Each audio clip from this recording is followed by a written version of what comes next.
Kada himo ni Jesus og milagro mga igsuon iyag yung ibase sa pagtuo. Kay hasta sad siya isip tao dinhis kalibutan nagtuo man sad siya nga kuyog niya kanunay ang Amahan. Lingiyay mong tupad ing napakay pagtuo. Unsa may opposite sa pagtuo ang tuo-tuo. Di ba? Lahi ng pagtuo, lahi sad ng tuo-tuo. O kasagaran nato ang nahimong gibasihan nato sa tong kinabuhi kanang tuo-tuo. Pananglitan, musimba ka aron makadawat ka grasya. Pagtuo na o tuo-tuo? Tubag. Musimba ka aron maayo ang imong sakit. Maugay na imong basihan ang resulta nagtuo-tuo ra ka pasabot ug wa na kay sakit din ka musimba. Ug di na ka mo take og board exam, di na ka musimba. Pakapi na lang ng simbahan. Ug wa kay mga panginahanglan nga murag napiit na kas imong utang, din asa ka mo musimba. Pakapi na lang ng simba. Daghan kay din pader, hilingi ko pader, kay aron maayo ni akong sakit sa akong heart, sa panadiha, tuhod, ana. Nyagwa na. Basig din asa ka mo simba. Unsa man day ang pagtuo nga tinud-anay. Kana bang kanunay natong isipon nga kita helpless without God. Kana bang moingon kita nga kung naay Ginoo ang tanan mahitabo, pero guway Ginoo wa gyud koy mahimo.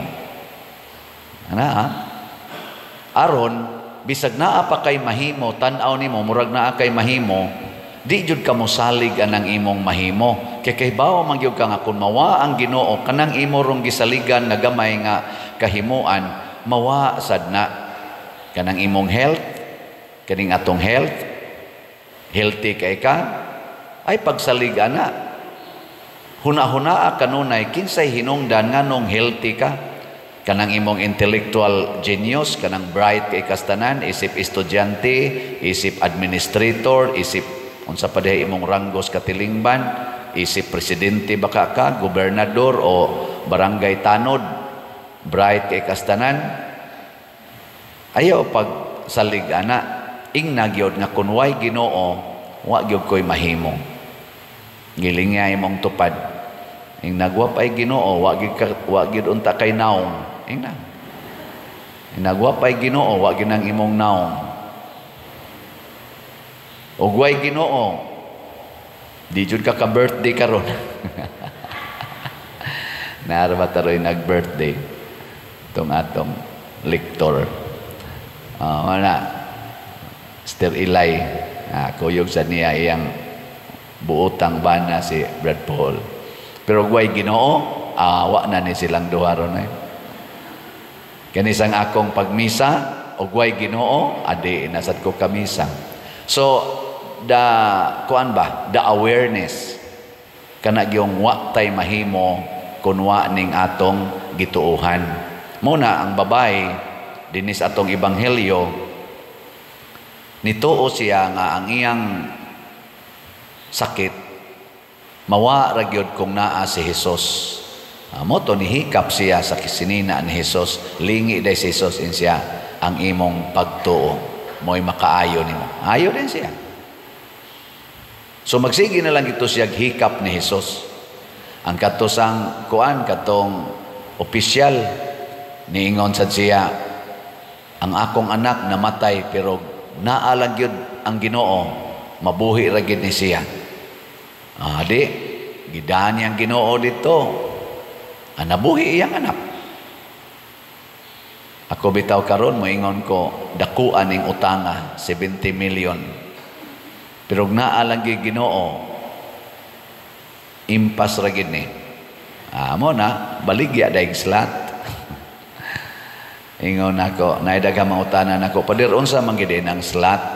Ako lang sa siya ipasabot ra ko na sa imong wali. So pasaylo ako ninyo nga kada nako wali gikan karon mulakbit na gyud ko kung sa meaning aning slot. So ang slot mao na siya donation, kinagamyan nga donation or minimum donation. One slot donation na sa atong project. Unya minimum man pwede rasad kag maximum. So kung one slot equivalent to one minimum donation og mag-maximum kawa na nay limit. Pwede ka mo palit og 100 slots, pwede 1,000 slots or 1 million slots. Nya imo ra nang i-multiply sa amount nga atong gihatag sa matag slot. So karon duha ni kabuk ato dinhing slots. Ang CTU-MM kaning paggamito nato pagtukod og mga balay as of ang atong gibaligya 7,000 kaning CTU-MM. Ang atong halin as of yesterday niabot og 1,625 ka slots, naapay 5,375 ka slots nga tag 100 pesos per slot. Nya nani 61 slot challenge, pasabot 61 ka slots. Ang amount sad 6,100. Nganong 61 man? Tungod kay 61 kabalay ang atong tukuron gikan atong November 24, 2024, equivalent sa akong edad, birthday mo sa nanako. Nya manghinaot ang mahuman nato ni. 12 na lang kabalay ang atong tukuronon. Palit mo usa ka slot.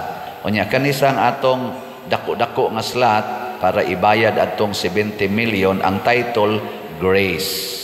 Ang meaning sa grace, God's reward and complete elation or joy. Mao na kun mopalit mo usa ka slot ani grace, makadawat mo grace or God's reward and complete elation or complete joy. Tagpila man atong slot aning grace, 100 pesos gihapon. Pila man kabuk atong gibaligya, siguro gid mo makapalit ani kay puting daghana 700,000. Ang atong halin as of yesterday kay gahapon man nato gisugod 442 pa ang atong halin. So napay available nga 699,558 ka slots. Mahurot ba ni o dili? Mutuo ta nga mahurot gini. Og kinsa may akong gituhuan nga mahurot ni, ingon ani ang pagtuo mga igsoon. Ang Ginoo may atong tuhuan, dinhis kalibutan ang Ginoo niingon, unsay inyong buhaton sa labing ubos, mao nay inyong gibuhat nako. So kun ang atong gibuhat para sa labing ubos, mao na ang tuburan sa grasya. Si Jacob sa unang pagbasa nihigda sa bato. Hay may mas ubos, ang bato o si Jacob? Hay may ubos ba? Ang bato, iya ra gutong gihigdaan. Pero tungod adtong bato nakakita siya Ginoo. Mao tong iyang giugbok ang bato sa sus. Simbolo madinis Ginoo di ay. Bato ra na atom lang ginang ilabay-labay ganin bato gani iligid ra man gyud nato, di ba? Bato ba? Pero gamiton din as Ginoo di ay. Mao na si Kristo gitawag og the rock. The rock. Bato. Si Peter sad gitawag sa you are the rock. Kining atong kuan, kining atong altar, mao ni siya ang rock. Mao ni ang sentro panahon sa misa. Kay ang rock mao si Kristo. Ana, no? Karon, dinhis parokya, kinsa may simbolo ni Kristo? Ang pari o ang parishioner? Hay may mas ubos? Ubos og ranggo ba? Ang parishioners. Ang pari, taas mamigranggo mo, bitang tahuron mininyo. Munang, anha ko, mubuhat og maayo ninyo. Og mutuo ko nga kung maghimo kog mga proyekto para sa kaayuhan sa parishioners, ihatag ginas Ginoo. Kay kining ato rong project, kining atong CTUMM, para manis mga way balay, mahitabo gini. Di ba? Di man ni para akong balay, kinisang 70 million nga atong utang, bayro nun. Tungod man ni aning atong project dinhi sa simbahan nga makaayo sa tibuok parokya. Ana mutuog gyud ko nga ihatag ginas Ginoo.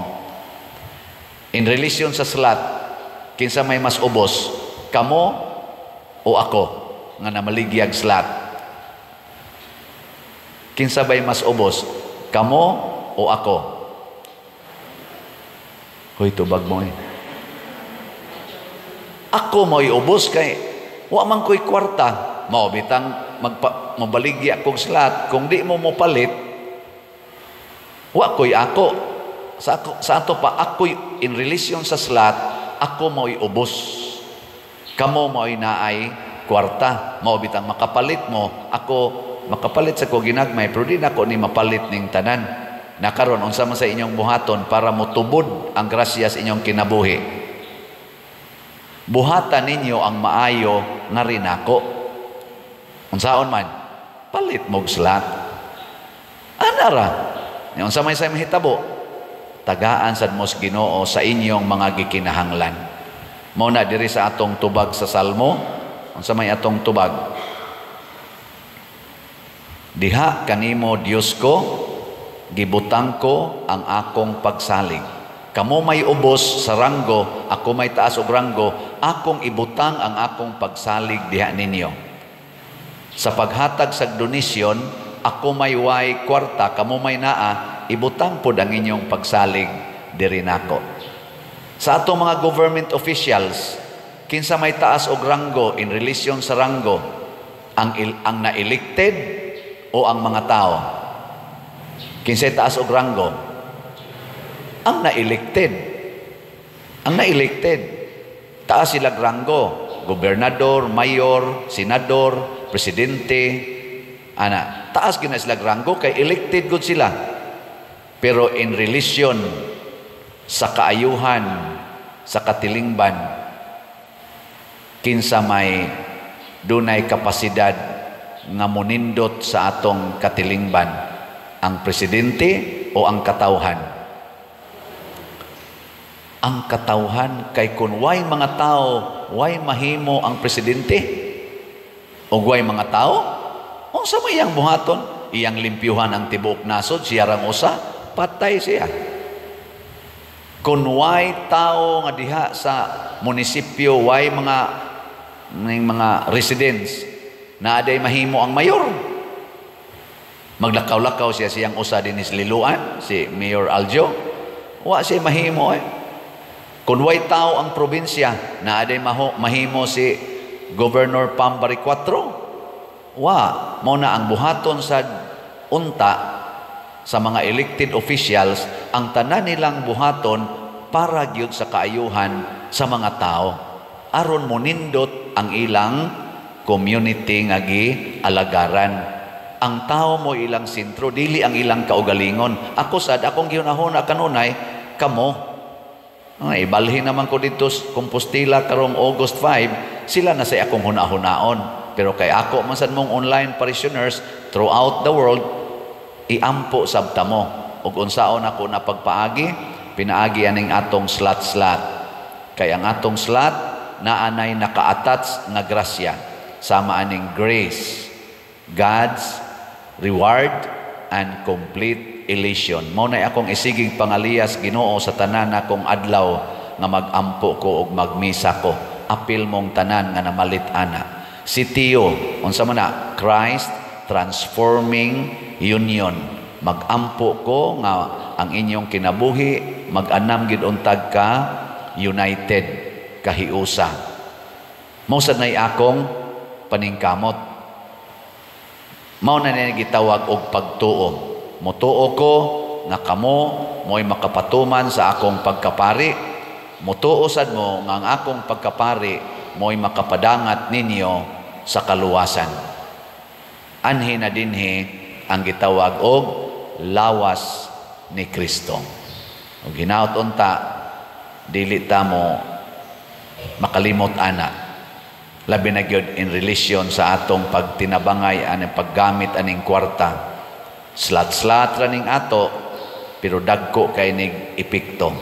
Kanang ila diha sa gobyerno, buhis-buhis ra nang ato pero binilyon baya ang kitaon ana. Kung ato lang ginang gamitos tinarong, daghan kay nagmahimong. Nalingaw sa kong Mayor Isko Moreno ba na? Kanang naas Manila. Oh, grabe kayo ang iyang gibuhat karon.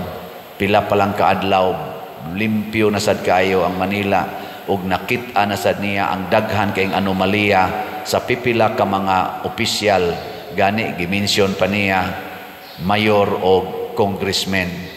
Tunan ka atong bag-o karon gatukod og barangay hall diha sa sidewalk. Ang sidewalk gitukuran og barangay hall nga perting gamaya pero niabot og 3rd story nya gibutangan dayog barangay nga number. Why building permit? Why approval sa gobyerno? Nigawas ang kwartang dako kayo tungod ani. Iyang gipaguba. Wap aga ni mahuman nanang mga aircon sugod nagka-install iyang gipaguba. Kay ngano man ingon siya ngano man nga nagtukod mog illegal nga structure tungod lang kay dako mog ranggo, tungod lang kay congressman mo, way makapalag ninyo inyo ginang buhaton sa ako karong panahon, makakita gid mo unsay mahitabo ninyo bisag kinsa pa mo. Ana nindot no.